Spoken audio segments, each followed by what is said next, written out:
Oui, bonjour, donc je suis en compagnie d'Antoine Bompan, numéro 4 de Saint-Paul-et-Dax. Antoine, la partie elle s'est gagnée comment? La partie a été rude. Devant c'était un gros combat, on s'attendait à un gros pack. Et je pense que voilà, on n'est pas passé loin de la défaite quand même. On t'a vu au four et au moulin, bon, même si tu as essayé de nous faire un saut périlleux à la fin de la partie. Mais comme tu dis, tu as trouvé très dur. Est-ce que tu t'attendais à ça? Oui, on l'avait dit dans la semaine que c'était une grosse équipe. Enfin, surtout devant, c'était très dense. Derrière, ça savait jouer au rugby. Et voilà, après, on a eu du mal à s'y mettre. Ça a été vachement haché. Et voilà, après, voilà, bon, c'est bien qu'on gagne quand même. Il faut retenir la victoire. Oui, effectivement, je peux t'annoncer que Souston a perdu contre Bocaux. Donc le travail que vous avez fait le week-end dernier, il est un peu anéanti puisque vous aviez réussi. Mais vous, pour vous, c'est un bon point. Oui, vous êtes sur une bonne dynamique. Donc vous êtes prêt pour Agenmo la semaine prochaine. Oui, il va falloir préparer, faire une grosse semaine. On a su qu'Agenmo avait gagné chez eux contre Andaille.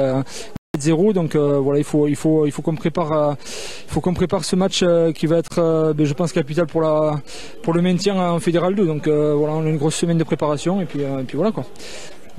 Bon, félicitations à vous et je te laisse rejoindre tes acolytes là-bas et félicitations à Saint-Paul pour la victoire. Je vais essayer de trouver quelqu'un de Casteljaloux.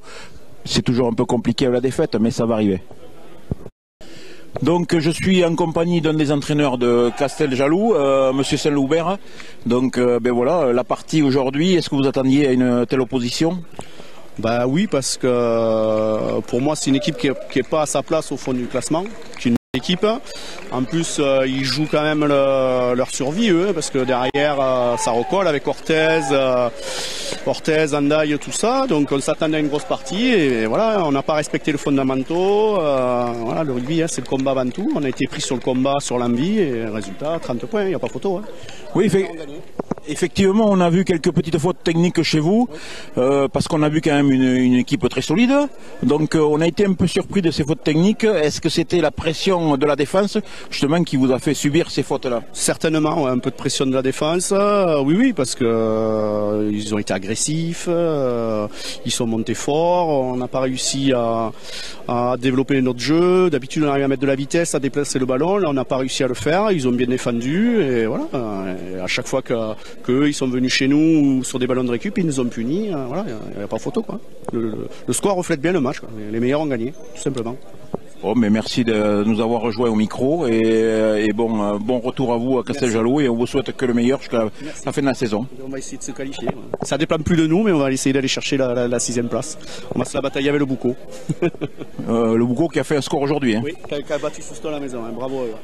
Voilà, bon, mais merci beaucoup et je vous dis à une prochaine peut-être et aux phases finales. Ok, merci.